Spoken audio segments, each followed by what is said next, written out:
Welcome back, everyone, to the midseason showdown here in Brooklyn, New York. I'm Dan Levinson. I am joined by my co-commentator, Tommy Cooling. Tommy, how's it going? I'm doing all right. Yeah, a we're, little we're, tired. we're kind of sweaty here, but we're all good. We're about to start round two, though, between Kyle Morris and Paul Chua, both world-class players, and we're going to go and start talking about their teams a little bit, right? Yeah, we're actually seeing a very standard matchup between two players that did very, very well last time. A very similar format like this was happening back in 2015.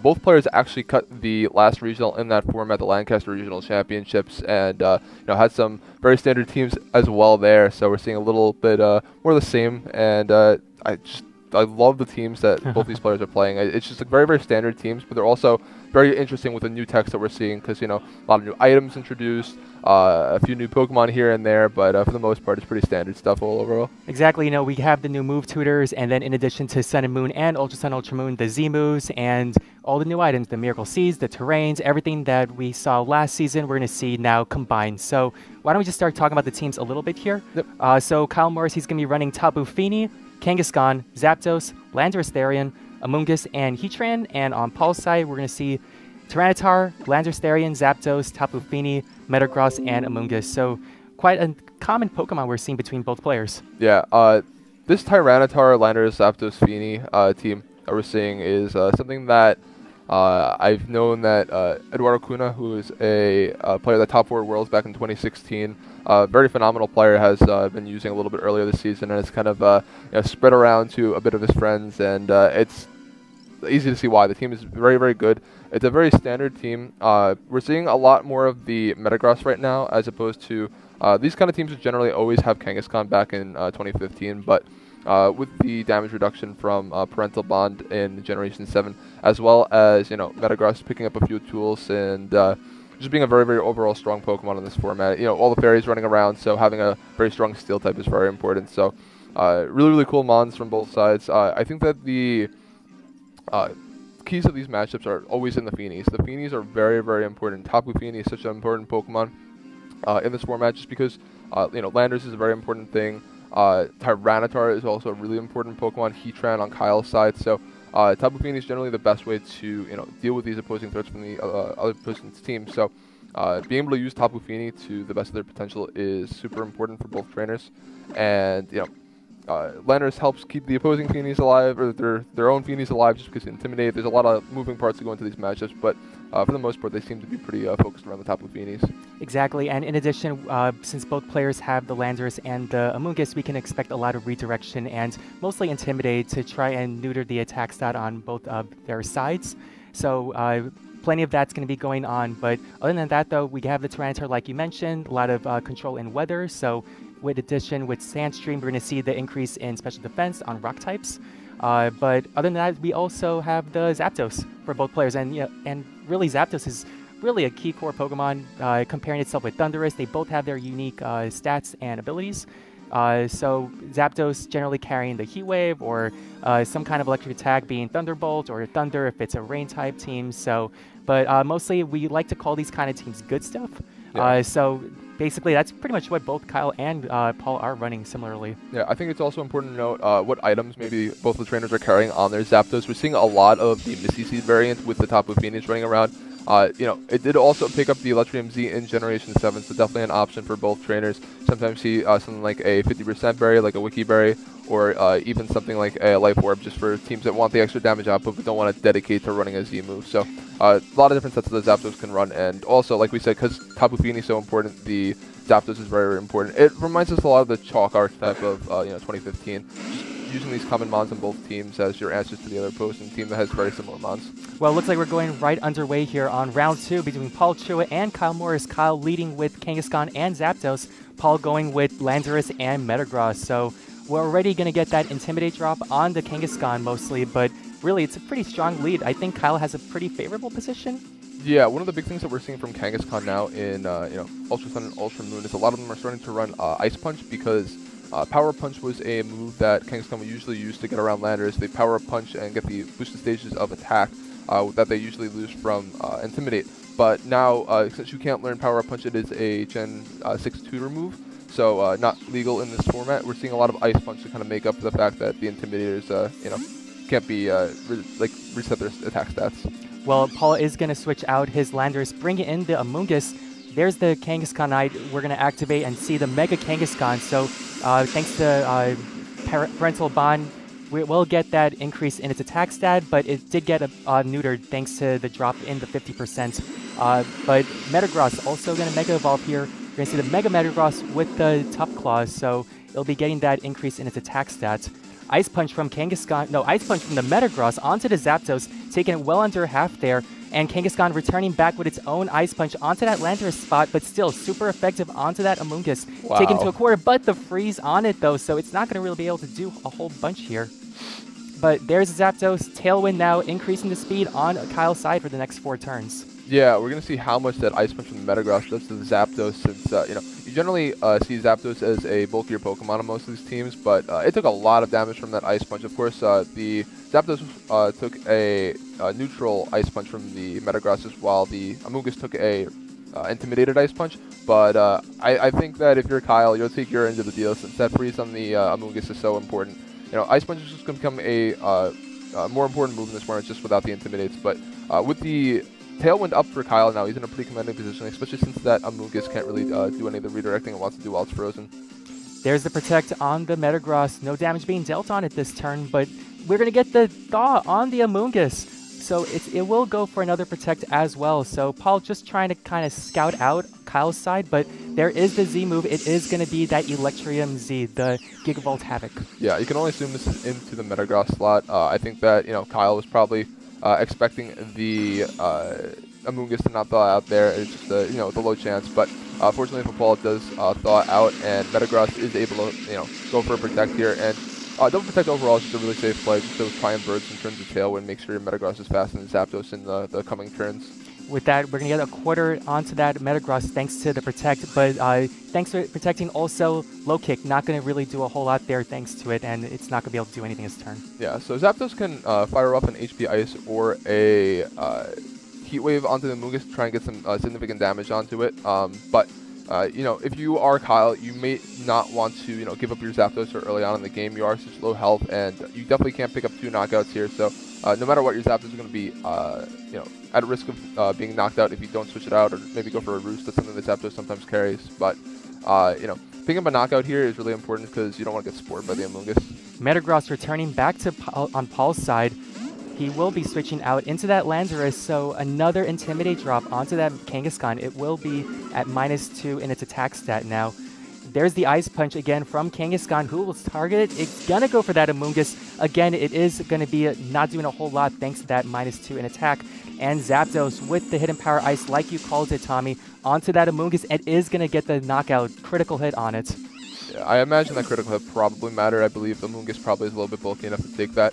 I think that's probably why Paul wanted to switch into Landorus there, get the reduced stage of attack on Kangaskhan now at 2 drop stages of attack, and did just enough. I think that 40-45% is something that Amoonguss can take an HP Ice from, whereas without the Intimidate probably would have been closer to like 30. And something that Kyle has to be very careful of is the potential for the Berry on the Amoonguss, and I definitely want to avoid that if you can. But I think Paul is pretty confident that Kyle could put the Amoonguss into the range where it wouldn't activate the Berry, but would get knocked out by an HP Ice or a Heat Wave. So Kyle in a very strong position. There is a Feeny on the field, like we said, such a pivotal mon in this matchup, and Kangaskhan and Zapdos are both mons that threaten it a lot. Maybe not so much the Kangaskhan at -2 now, but still a very threatening position because of the Zapdos. Kangaskhan switching out for Kyle, bringing in his own Landorus variant form, Intimidate onto both of Paul's Pokemon. But seeing that Tapu Fini, though, it's unfortunate he didn't bring it in earlier. That would have definitely prevented the freeze stat on Paul, but Paul also switching out his Landorus, bringing in the Metagross, Mega Metagross, and Zapdos. Thunderbolt super effective onto that Tapu Fini, taking it well under half, and Muddy Water from Paul, connecting onto both of Kyle's Pokemon. Super effective onto that Landorus, and just taking out that Zapdos for this turn.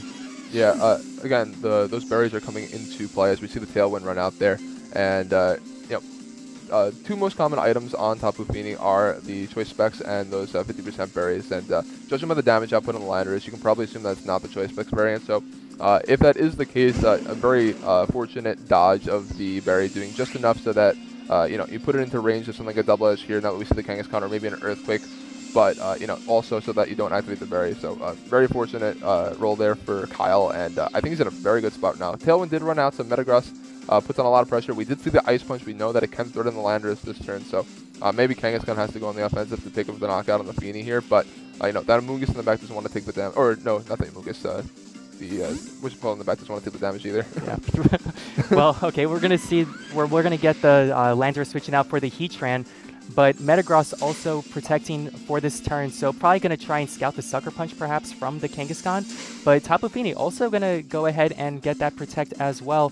Double Edge onto Tapu Fini, not gonna do any damage this turn, but I did like the switch out from the Landorus. At least Kyle will be able to save that for later, try and reuse that Intimidate, and Heatran really going to try and maybe deal some damage here, thanks to Tapu Fini being at such low health. But Metagross also going to switch out for Paul, bringing out the Landorus Therian, and again, just lowering the attack onto that Kangaskhan most importantly. But I want to see if Heatran's going to try and go for the knockout onto that Tapu Fini, but Kangaskhan going straight for the Tapu Fini instead and getting the knockout just like that. So only taking one hit, not even using that parental bond. But with the flamethrower from the Heatran onto that Landorus, so we're going to get right about at half mark. So that was a pretty good switch on Kyle to bring it in the Heatran. Yeah, judging by the damage on that Landorus, it's hard to say what the item is. I'd probably assume Assault Fist from that damage output. But we do see the Heatran against the Landorus and the Metagross. It looks like at this point in the game, Kyle needs to use that Heatran to beat that Metagross, otherwise it's going to be a little bit hard. But, Landorus obviously threatens with a big Earthquake, so he has to be very, very careful about protecting it this turn. Iron Head from Kangaskhan. Oh, it gets the flinch on the Kangaskhan. It's not going to do anything this turn. And Rock Slide from Landorus. Will we get another flinch from it? No flinch. Flamethrower from Heatran onto that Metagross. Super effective.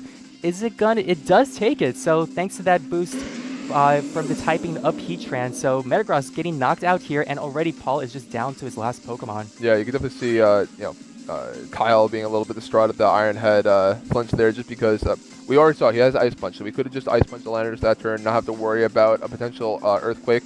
That would be the best way for him to protect his Heatran that turn. But since Paul opted to go for the Earthquake, which is probably what he had to do anyways, just because it's the only way he can, or he had to go for the Rock Slide because he needed to not hit his Metagross on his own side of the field. He needs the Metagross to win the game, so you can't just go for a Rock Slide. Maybe you have a Superpower, maybe you can go for Superpower in that situation, but maybe Paul doesn't want to reveal that, knowing that he needs to get the crit he needs to get a flinch on the Rock Slide there. So it worked out in the end. I like the set of Mons that Paul brought. I thought that Zapdos, Metagross, Landorus, and Feeny is probably the standard group of Mons that you want to bring to this matchup. Amoonguss came with the Zapdos on Paul's end actually, but regardless, I think it's a very strong set of Mons to bring to the matchup. Would that Zapdos potentially help? Would the speed control potentially help here? So we did see Kyle in game one, put on a lot of pressure because he did get that early Tailwind off. The double protect on the first turn of Tailwind was kind of forced by the freeze. Otherwise, Paul could have gone for something like a Rage Powder and continued to attack with the Metagross. As you saw, the Metagross already had revealed Ice Punch and could do significant damage to the Zapdos, pick up a knockout, or even just do some big damage onto the Kangaskhan with an Iron Head. So while the freeze didn't really matter because the Amoonguss did thaw out the first turn, it definitely influenced that very, very important first turn of Tailwind. I also think that, don't you think it would have been a bit better, though, for him to bring in the Tapu Fini in the beginning, since he did already see the chance that there might be a frozen freeze stat onto his Pokemon that might have been better off. I know it doesn't really affect Pokemon that are not grounded, but would have been a case that might have switched the matchup in his favor, at least in the beginning portion of the game? Yeah, it was the first turn of the game where he switched in the Amoonguss and got frozen by the Ice Punch. You have to assume that's definitely an option, but I think that, granted that you want to protect your Metagross from any attacks, maybe that you're expecting Kyle to switch out there, maybe throw something on the field that threatens the Metagross a little bit more. Like that Heatran that we know they had in the back, but it worked out for him in the end for Kyle, and didn't really need to use that Heatran so much in the early game, just so he got a lot of pressure off of the Tailwind. All right, well, it looks like we are underway here for Game 2, Round 2 here in Brooklyn, New York. Paul Chu on the top, Kyle Morris on the bottom. Kyle leading off with Kangaskhan and Zapdos. Paul with his Tapu Fini and the Landorus Therian. So there's the Misty Surge, so going to be no stats for any grounded Pokemon here, and the Intimidate from Landorus onto both of Kangaskhan and Zapdos. So I think it's a pretty solid lead even for Paul. He decided to switch it up. I guess maybe he got sort of like, oh, my Pokemon got frozen. Let me start off with and see if that might help out this match. Yeah, Kyle can definitely, threaten 2 knockouts here on turn 1, so Paul's going to have to do a little bit of switching. Ice Punch from the Kangaskhan has the chance to knock out Landorus depending on how much bulk is invested into that Landorus. And then, of course, we saw in Game 1 that the Zapdos is the Electrium Z, which is one of the sets that can pick up a knockout on Tapu Fini on turn 1. So Paul has to be very careful, tiptoe around the potential knockout moves. And if he can, position himself in a way that maybe the T-Tar gets in, maybe the Zapdos gets in a much safer spot, maybe he'll be in a little bit better situation in this game. Paul switching out his Zapdos, instead bringing in the Amoonguss. So with that, we're going to get the Mega Evolution. But who do you think it's going to be targeting for the Fake Out for this turn? I think I actually might just go on the offense and go for an Ice Punch here. Okay, well, instead, there's the Protect instead. So first Protect for Paul Chua this turn 1 of this game. And there is the Fake Out, though. Fake Out onto the Amoonguss, so going to be dealing a bit of damage there thanks to the Intimidate from earlier. But the Tailwind on the Zapdos is going to be really huge these next couple turns. Yeah, correctly predicting that, Paul has to play on the defensive here because, he knows that he has Electrium Z. He knows that he has Ice Punch, so he's forced to, make some protects, make some switches, and capitalizing on that with a pretty free Fake Out and Tailwind.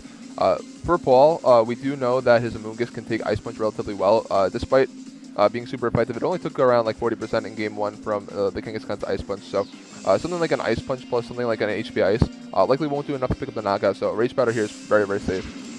With that, it's going to redirect any of Kyle's attacks onto that Amoonguss. But there is the Hidden Power, again, just targeting that Amoonguss from that Game 1, taking it right under half and Double Edge from Kangaskhan. At a -1 attack, it's going to do a whole lot of damage, but it is going to pop that berry on Paul's side. So it looks like it's going to be that 50% berry, the Wiki berry, and there is going to hit it twice thanks to that second attack from Parental Bond. But Calm Mind onto Tapu Fini will be increasing its attacks, its special attack and special defense by 1 stage. So pretty good boost, and then you have the redirection from Amoonguss, so at least it'll have a bit more longevity to stand for the next turn. Yeah, like the Amoonguss going for a Rage Powder there is like very good for the Fini because you want to make sure that your Fini can potentially live something like Electrium Z. It might not get it here after the first Calm Mind, but if it can get a second Calm Mind up, Tapu Fini should be able to hang on for any Gigavolt Havoc from the Zapdos as long as it doesn't crit. And if you can get that as a Fini, I think you'd be very, very happy. Protect onto Tapu Fini, and just in case the Zapdos decides to target, but Paul actually going for a double Protect on his Amoonguss and Tapu Fini. Double Edge onto Tapu Fini also, so nothing really being dealt here. And the Electrium Z, the Gigavolt Havoc, so Kyle really just blowing up this next turn. Yeah, I'm very curious to see if we saw a speed tie there, since the Zapdos in last turn HP Ice the Amoonguss before the Double Edge went off. But as we saw just now, the Kangaskhan went for the Double Edge first, and then the Gigavolt Havoc went off. So very interesting that Kyle's Pokemon are going for the speed tie. But with the boosted stage of special defense and the Protect, the Gigavolt Havoc not really going to pull its weight here. Great prediction by Paul, just protecting itself and keeping that plus special defense, special attack on the Tapu Fini is going to be really great. And Kangaskhan for Kyle's side may want to try and switch out here, you think? Yeah, with a reduced stage of attack here, it might want to switch out here. But I think staying in and just trying to pick up a knockout on this Amoonguss is also fine. Well, Hidden Power Ice from the Zapdos, it's safe to say at this point, onto the Amoonguss and the Ice Punch. So double target from Kyle onto that spot. So already he's not going to have to deal with that anymore, and now he can start focusing his attention onto the Tapu Fini now. Yeah, the Tapu Fini's got a big attack coming off here. Yeah, +1 special attack, Moonblast onto Zapdos. How much? Wow, also right down in the yellow, and a special attack drop, and Tailwind went pelted out. So probably want to try and set up that Tailwind next turn, or perhaps even just going for a target onto that Tapu Fini and maybe taking it out. Yeah, we are going to see the Metagross here, which is like huge for Paul, since now he can go for a knockout on the Zapdos here, maybe throw an Ice Punch, maybe throw another attack if he does have something else that might hit something on the switch-in, since Zapdos probably doesn't want to stay in here, especially at the reduced stage of special attack. If it stays in, it's not going to be able to do any damage to the Tapu Fini with the 2 stages from Calm Mind and then the drop from the Moonblast. But Kangaskhan's not really in a pretty spot either. It also wants to switch out here since it has an Intimidate on it and is being threatened by a potential another Intimidate from the Liners that's just chilling out there in the back. So there is the Mega Metagross thanks to that Mega Stone on Paul's side, it'll be having that Top Claws now. And with that, there's the Ice Punch onto Zapdos, taking it right out here. But Kangaskhan probably going to go for another Double Edge onto that Tapu Fini. There it is now, probably going to target it here, taking it at least half there. So that's a pretty good damage and sets him up for the next turn.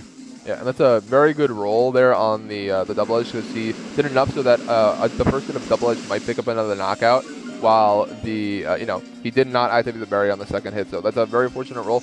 However, that is a accuracy drop there on the Muddy Water, which is kind of important depending on how this next turn plays out. Obviously, Kyle has to bring in something, and what it is will be very important to see if it can deal with the Tapu Fini.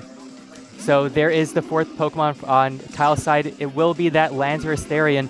So Intimidate drops. Now, thanks to it losing its ability of Clear Body, it'll be able to get the attack drop on there. So perhaps he could even go for, let's see, probably, what do you think? Rock Slide? But the problem, though, is that he needs to start dealing good damage onto that Mega Gross. And Rock Slide will probably not do enough to pick up the knockout on the Tapu Fini, and that will just activate the barrier, which would be very, very bad. But not a lot of options, since both Landorus and Kangaskhan are at risk of being knocked out. Landorus by either an Ice Punch or a Muddy Water. Kangaskhan at such low health will be knocked out by pretty much anything that Paul decides to go for here.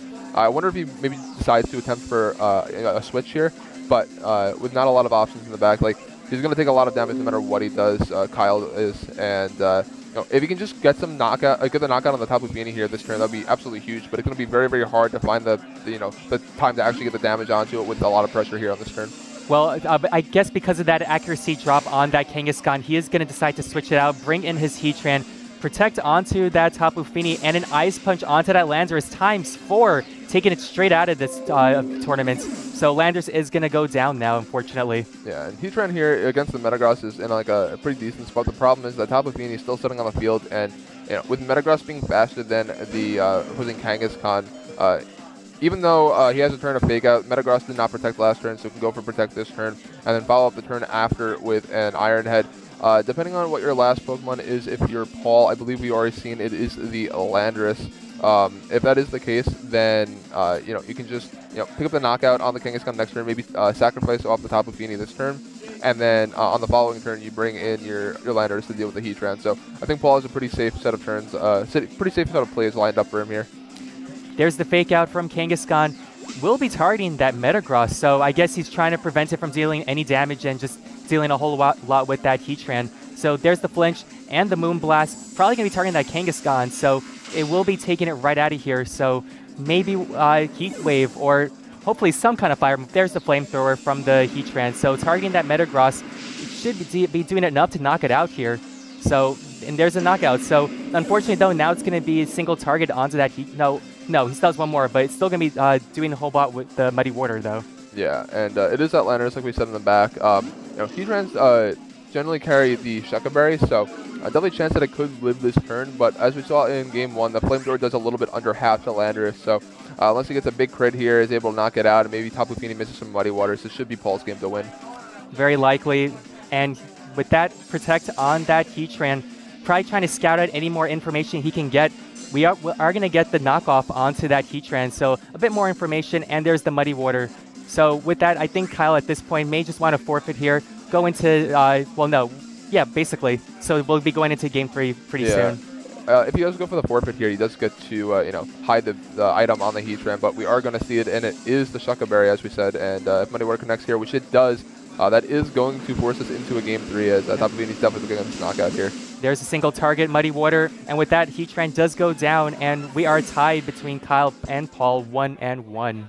Yeah, I think Paul rebounded pretty well in that game. I think Amoonguss was in a lot safer spot, and like we said, Tapu Fini is so important in this matchup, and in that game too, Paul did a very, very good job at protecting the Tapu Fini, being able to throw out the Amoonguss, get some Calm Mind boost off, and keep the Electrium Z, the Gigavolt Havoc away from the Tapu Fini, and once that happened, Fini was just free to fire off attacks for the rest of the game.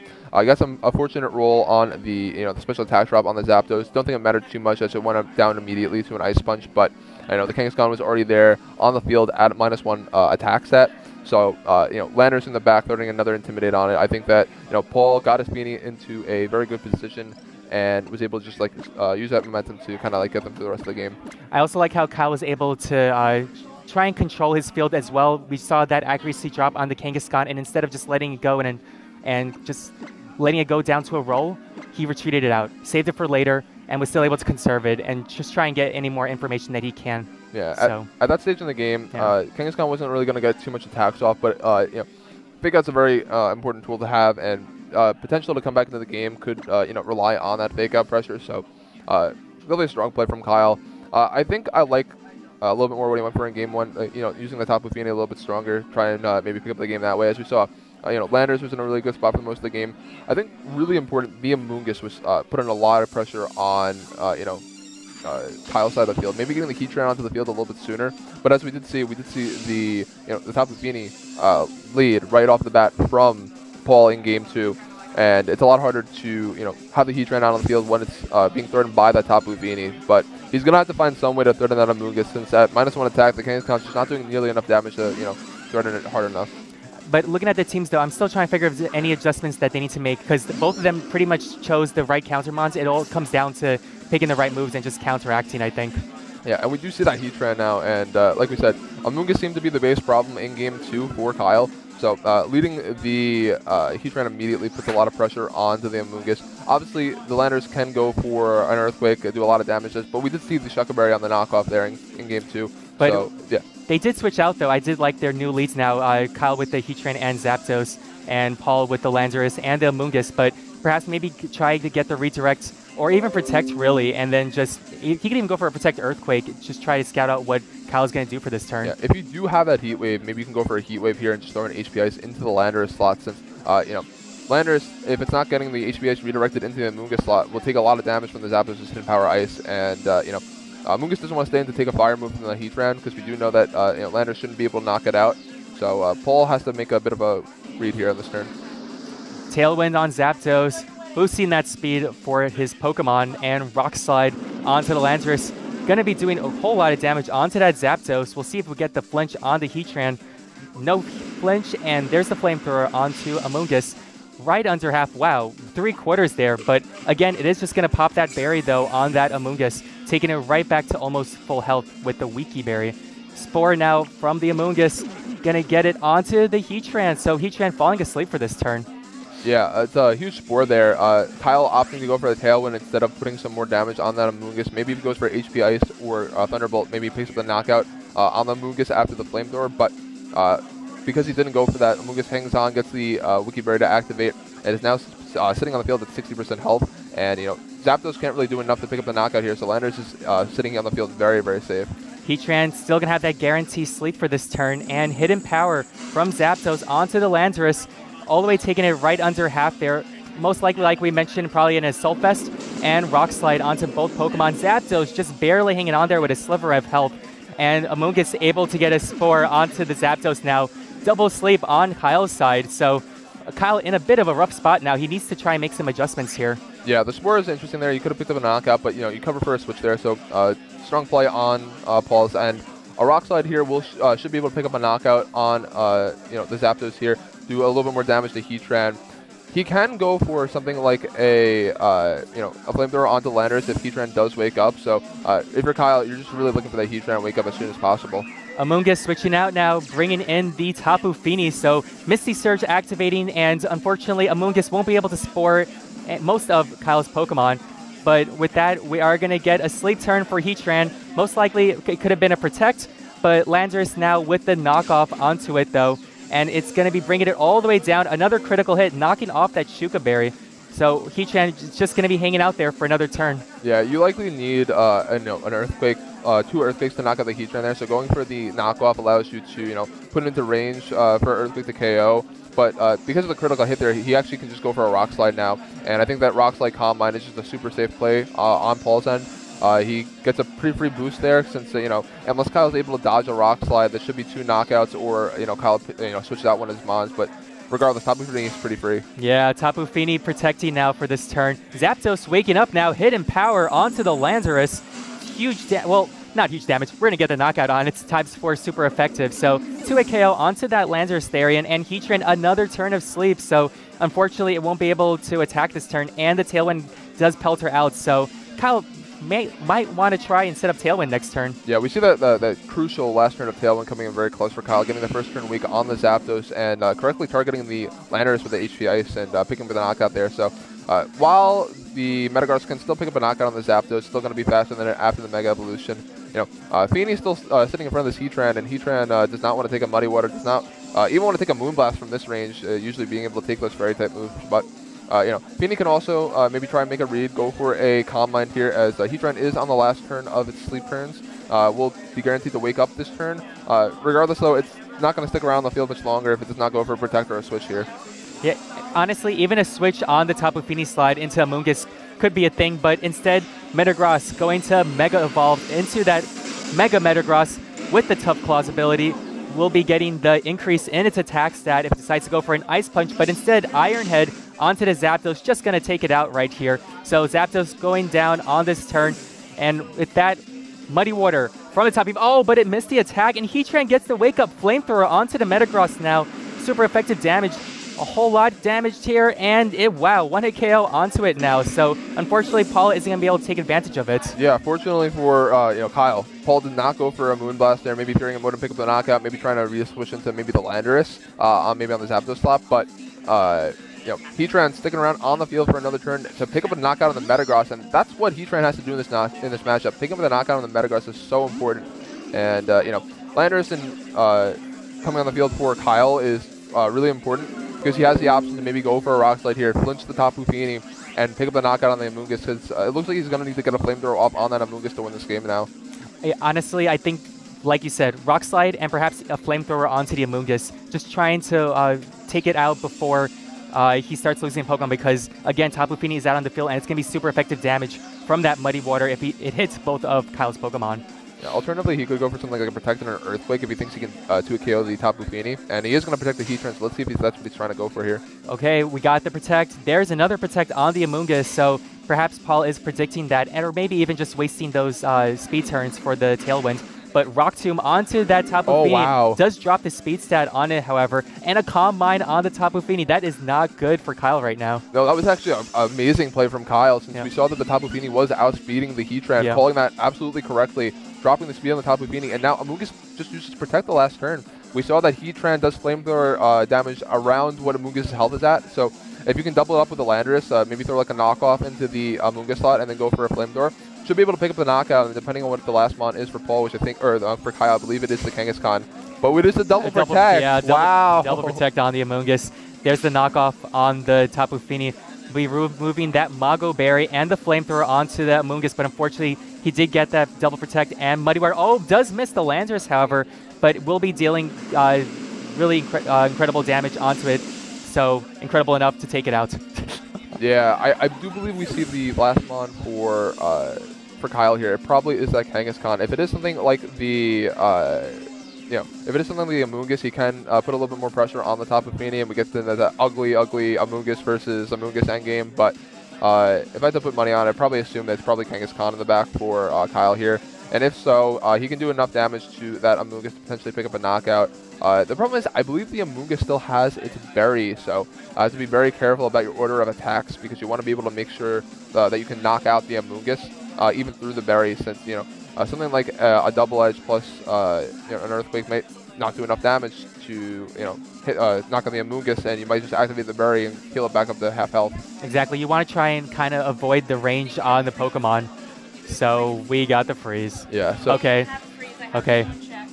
Well, it looks like we have a freeze on both. Well, a game freeze state, I guess, between Paul and Kyle. So we'll see whose game froze. Yeah. So let's let me try and explain the rules here. Yeah. So when we're having a lot of instability with the connection issues in Pokemon Ultra Sun and Ultra Moon, we had this a lot at the beginning of Pokemon Sun and Moon as well, and it was patched out later. But as for now, we are still dealing with this, so this will does have the potential to happen over the course of the day. And because the game currently is at a 2-2 stalemate, then this should be a tie, which constitute a replay. And we might see a Game 4 here if that is the case. And the only two cases where a winner is decided is if one of the trainers is up with 4 or 3 Pokemon to 1 Pokemon. So a 4-3 lead, or 4-1 lead, or a 3-1 lead. constitutes a win, but anything else is a tie and forces us to go into another game and replay it. I literally just looked at the rules just a bit this morning, and it literally showed every single, I guess, game state for what would constitute win, lose, or a tie. So with that, we're just waiting on the judges now to declare what's going to happen for this next game.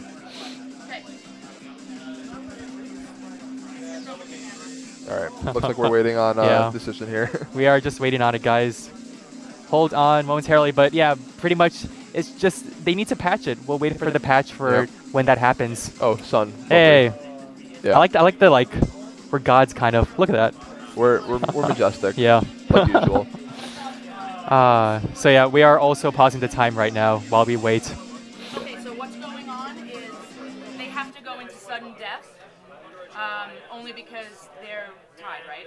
Yes. 1-1. Yeah. 1-1. Yeah. Okay, I don't think I had that on the thing, but that's fine. Right. So Kyle checked the chart. The chart says they have to go into sudden death. So that's what's happening right now. Okay. So Kyle, they're getting set up for Festival Plaza. Okay. And so they're going to move into, they're going to copy the Mons over to Festival Plaza, second box, and then so if you want to let the chat know. Got it. Right. Okay, so basically what's happening is because we're running the tournament on a QR code, and to get around that, because we're having disconnection issues, where everyone's going to jump onto Festival Plaza, move their Pokemon back into their party, and with that, we're going to have a sudden death. So the first person to take out one Pokemon wins. Yes. So specifically, it's the first Pokemon. It's the first person to have a lead on Mon advantage at the end of the turn. So if at the end of the turn, if at the end of the first turn, both players have the same amount of Mons, we continue playing until one person has a lead. So if turn 1 plays out and it's 4-4, we'll keep playing. If turn 2 happens and they both take a knockout, we're down to 3-3. We keep playing until one person has a definitive lead. A one over, yeah. But it also is important to know the effects types also. If the Pokemon, depending on if it's toxic or if there's hail or sand. So knowing your order of damage and taking out your Pokemon is going to be pretty crucial here. Yeah, I wonder if this is the what we're actually going to do. I know that we said we're doing sudden death. I would be surprised if it's not actually a replay as well. So I think we're still waiting to hear for a definitive decision from the judge staff here. And they're talking it over just to make sure they do get it correct because they want to get it correct. But it's either one of those two situations, most likely. Either a sudden death scenario or a complete replay of Game 3. All right. So we're still going over everything here right now. But, wow, that match is also really close too, though. Yeah. And, it really came down to the wire. But, unfortunately, we'll have to replay that last match. Yeah, I think it could have, come down to whatever Kyle's last Mon was. If Kyle did have that Kangaskhan in the back, I think he had a lot of a lot of room to work with there in the end game. Definitely Rock Slide is something that comes into play since getting key flinches on either the Tapu Fini or the Amoonguss if you called it correctly is absolutely huge in that end game, and definitely could have changed up a lot of things. But looks like none of that's going to matter as we are moving here into a Game 4. Game 4 sudden death. Wow. Even in addition to what you're talking about, Muddy Water also from the Tapu Fini needs to hit those moves. It doesn't hit, then clearly Kyle would have been getting that advantage over Paul. Yeah, and Muddy Water still has to pick up a knockout on what is likely an Assaultless Landorus, so definitely something that's not guaranteed. Definitely can pick up a knockout, but no guarantee for sure. Exactly. But trying to decide here, though, between both players leading off, I think Kyle probably going to be better off. He's been leading with that Kangaskhan quite a bit, but we also saw that Heatran Zapdos as well. Yeah, we saw that Heatran looks like it's a very, very strong Mon here in this matchup, especially because, he does have the Shucka Berry, so it's going to be very hard for, Paul to take a knockout on the Heatran on turn 1. And there's so many Mons in this team that, that Paul's Mons faint to from Heatran. Like, Heatran KOs a lot of Mons on Paul's side of the field, whether it be Metagross, the Amoonguss, does massive damage to those things. Tapu Fini being the real thing that he can, use to take the hits there. But Tapu Fini has his own problems. Got to deal with Kangaskhan, got to deal with Zapdos. So, very interesting endgame. We also have some Mons we haven't seen in the set that might be better in a sudden death scenario where you just have to take a knockout. Stuff like the T-Tar, which on this variant of Teen usually carries the Dark Z move. The Black Hole Eclipse, Dark Hole Eclipse? I forget which one. Black Hole Eclipse. Black Hole Eclipse? Yeah. Yeah, I always get that one wrong. No, I was going over this morning all the Z moves, but honestly, I like your idea more because, again, it's all surprise factor here. Yeah. Kyle still doesn't know what that Tyranitar is carrying. However, it is become a lot very popular these past couple weeks. Well, past 2 weeks since we started the new format. So it's something that I guess Kyle should be expecting. But at the same time, again, you want to try and surprise your opponents. But I also did honestly, I wouldn't be surprised if he went with the Tapu Fini and Amoonguss. He'll get this set up, start boosting his stats with Calm Mind, get the redirection, and but I guess we'll just have to see. Yeah, the boost might not end up mattering if if Kyle can take an early knockout, say on that Amoonguss. Something we didn't see from Kyle's side this entire set was the Amoonguss of his own, and Paul does not have a Fire-type Pokemon on this team. He only has that Metagross to deal with the Amoonguss, and not all the Metagross are carrying the Zen Headbutt. Some are opting for running Stomping Tantrum, Ice Punches is a move that they're trying to run. There's some other moves like Substitute and Bullet Punch, but it's generally like a combination of either Iron Head, Zen Headbutt, Ice Punch, Stomping Tantrum, and then Protect is the last move. So, not a guarantee. I think Amoonguss could be very, very strong here for Kyle in the end game. Just maybe not something that he would have brought, in a game that's going to be going a lot longer. But in an end game where he just needs to pick up one knockout, and the one thing that's threatening your Tapu Fini, or no, the one thing that's threatening your Heatran is the opposing Tapu Fini. So Amoonguss helping you out a lot there. Obviously, your Zapdos is also a huge factor in that, since you can just go for the Gigavolt Havoc into the Tapu Fini, pick up a knockout on turn 1, and potentially deal with Heatran in other ways, just trying to switch out, make sure it's not taking knockouts. It's equally as important to make sure that you're not getting knocked out as it is to take a knockout in this type of sudden death format. All right, so it has already been confirmed that they are going to be playing for the sudden death. First Pokemon that's going to be knocked out. All right, everything's been confirmed on the rules. So guys, just keep on watching. We're going in team preview right now. I'll go over the Pokemon once again. Tapu Fini. Yes. Yeah. Okay, so on Kyle's side, Tapu Fini, Zapdos, Lantern Therian, Amoonguss, Kangaskhan, and Heatran. Paul with the Tyranitar, Lantern Therian, Zapdos, Tapu Fini, Metagross, and Amoonguss. So depending on what both Kyle and Paul choose as these leads are going to be very important in this next game. Yeah, one of the key points of Sudden Death is just pinpointing the Mons that you think that you can pick easy knockouts on early, or Mons that you think can, on your side of the field, put out a lot of damage potential early in the game, because you just need to take that one knockout without getting knocked out. And if you can get there, you're golden. You win the game, and that's all you need to do. You can even lose a lot of momentum in the process. You just need to get there. Exactly, and even just double targeting too, and just trying to predict, okay, is he going to go to Protect here? This thing, okay, I'm just going to go ahead and to get that double target. But Paul, Kyle, we are getting right underway. Game 4 between the two, Metagross and Tyranitar for Paul, Kangaskhan and Heatran. So both players bringing out their big guns right now. Yeah, we're seeing a very volatile situation on turn 1. There is a Tyranitar that can get knocked out by a low kick, where you see a Metagross that does not want to take a flamethrower from that Heatran. So very high offensive pressure play from Kyle here on turn 1. But Metagross will be the fastest thing on the field. Does have to deal with fake out pressure on turn 1, but will be the fastest thing on the field. Can put out a lot of damage on turn 2, and might be enough for Paul to muscle his way through. Like we said, if Tyranitar does have that Dark Z move, might just be able to force some damage that way. Paul, however, switching out his Metagross, bringing in the Landorus. So attack drop already onto that Kangaskhan, trying to neuter it so it won't be able to do a whole lot if it goes for a low kick onto that Tyranitar. But now Tyranitar also switching out for Paul. Paul trying to readjust his field and bring it in the Amoonguss. So thanks with that, it's going to be able to redirect next turn. But we'll see what Heatran and Kangaskhan went for. Mega Kangaskhan now.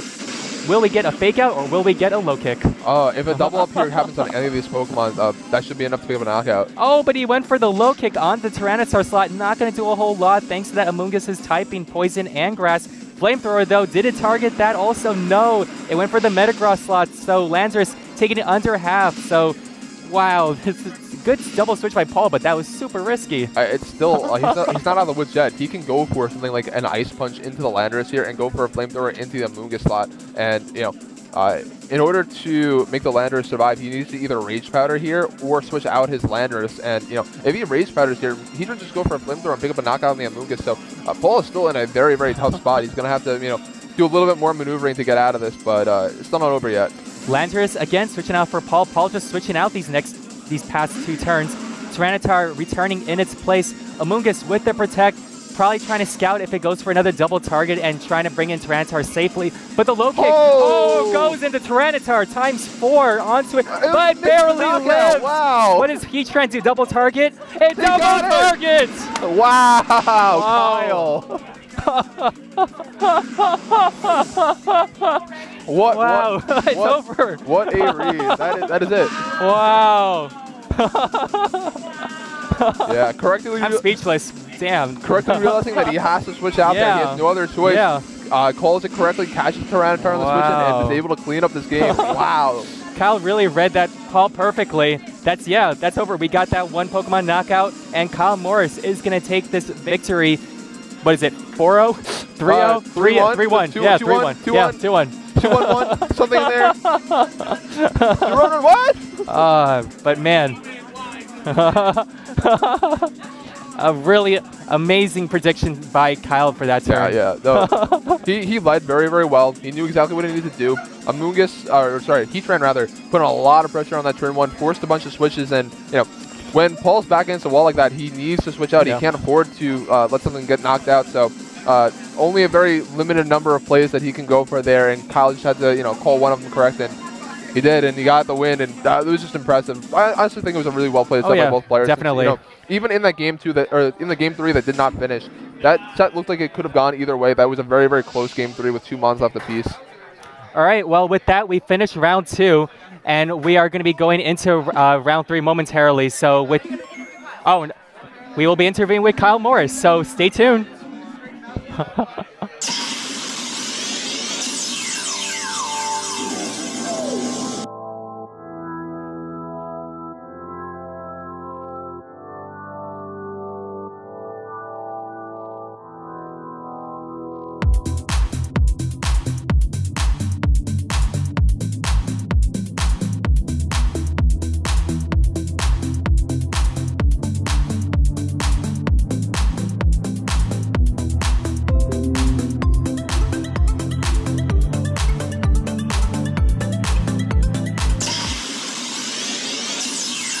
And we are back with our champion of this round 2, Kyle Morris.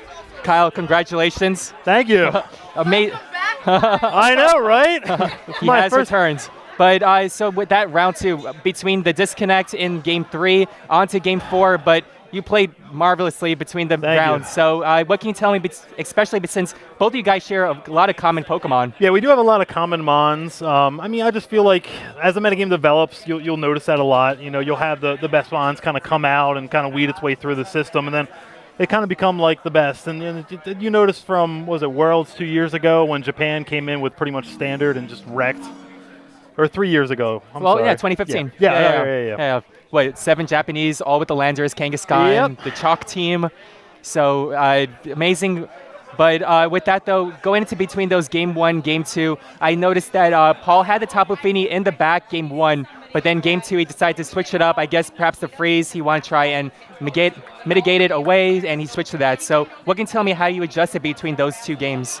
Well, going into game 3, game 1 and game 2, I picked the same 4 mons in the same order because I knew that I had the layout and I could always change my attacking orders to try to swing things where you wouldn't expect it. I noticed when he brought in the Finny lead, he was probably worried about the freeze off the Kang because it is a decent % chance from the Ice Punch with the parental bond. So I kind of adjusted. I wanted to. I had a little bit of bad luck in that game. I was expecting the Flamethrower actually to knock out the Amoonguss in that game, and it wasn't able to do it. It's not a spec that I ran. I actually had Overheat on it until yesterday, and I switched that over for Flash Cannon. But in game 3, I made a decent adjustment with lead in the Heatran because I noticed that he didn't really have a solid way to answer that because he wasn't leading the deal with it. And I knew the Landorus was a Salt Vest, so I knew it couldn't knock it out, and I had the Shucca Berry. The freeze was really unexpected going into that last game. It was very nerve-wracking. Exactly, a bit of unfortunate, but onto that game 4.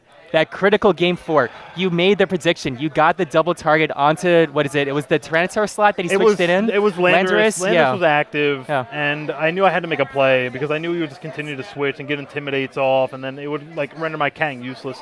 So I knew I needed to make a prediction, and I figured the thing that made the most sense was for him to come out in the Tyranitar, figuring in there I was going to Ice Punch there and put a Flamethrower into the Amoonguss. So I had to make the read, and that's what I went with the low kick, and just to be sure, because I wasn't sure if I'd get the low kick with the Intimidate, I went for the Flamethrower in that spot as well. Well, it's only round 2. We still got another About 5 more rounds? Yeah, got another 5 more rounds. This is, again, what, second, third week of the format right now. Yes. Is there anything that you're expecting to see a lot of, or have you seen online during practice? I've seen a lot of rain. I've noticed a lot of people adapting the Japanese teams. So there's like some Japanese blogs that I follow, and I noticed those teams are just like spiking on Showdown. So like Charizard, Como has been really popular. I know a lot of people will probably using that. And of course, rain's always popular. It always has been since the creation of Pokemon. All right, well, I don't want to be wasting any more of your time, you're but fine. we're going to be going into round 3 very soon. We got a couple more matches left, but good luck with the rest of the tournament, Kyle. Thanks. Can I get a shout out real quick? Oh, yeah, go for it. Just want to shout out to my lovely future wife, Sarah, who's sitting at home hopefully watching this. So I love you, baby. And for everyone out there watching, follow me at Zicious VGC on various social media outlets. Thank you, guys. All right, awesome. So we are done with round 2, and we'll come back. Stay tuned. We're coming with round 3 soon.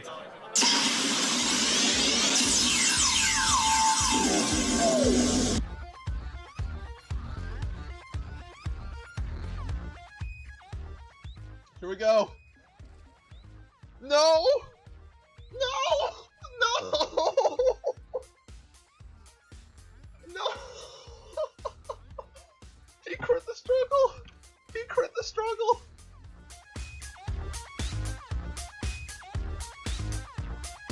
What is VGC? Very good content. That's what it stands for. And that's exactly what I got going on here. Alright, here we go. We are going to draw Snorlax's face on this pancake. Alright, it looks like Snorlax. What do you guys think?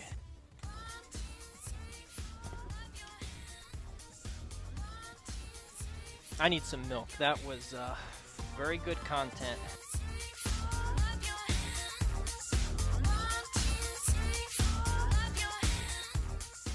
Hey! Okay, we dealt with the pressing issue. Oh, no we didn't. No we didn't. No we didn't. No we didn't. I thought I was so smart, but then Black Hole Eclipse happened. Bye, Cresselia.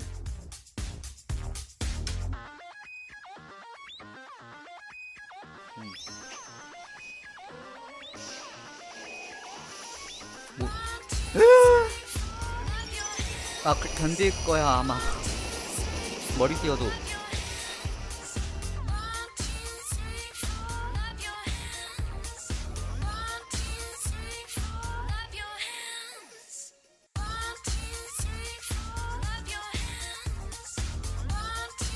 Him before. No! No!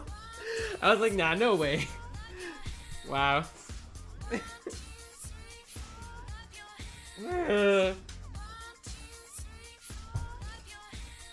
It's fine, Gardevoir can carry. They obviously didn't bring the Perish Moon.